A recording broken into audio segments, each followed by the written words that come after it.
शुद्धीकरणाची वास्तविक गरज ही आपल्याला सगळ्यांना आहे.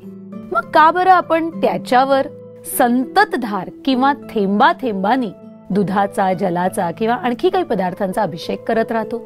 याचं कारण आहे की जेव्हा परमात्मा शिव या सृष्टीवर अवतरित झाले तेव्हा त्यांनी आपल्याला ज्ञानामृत दिलं.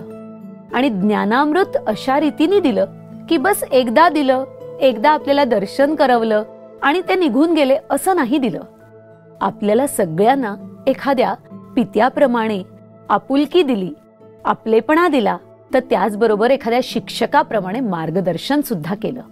आणि शिक्षक कसा एकदाच नाही शिकवत, आपल्याला रोज रोज ज्ञान देतात आणि रोज रोज ज्ञान देऊन आपल्याला इतकं तयार करतात की त्या ज्ञानाचं आपण स्वरूप व्हायला लागतो.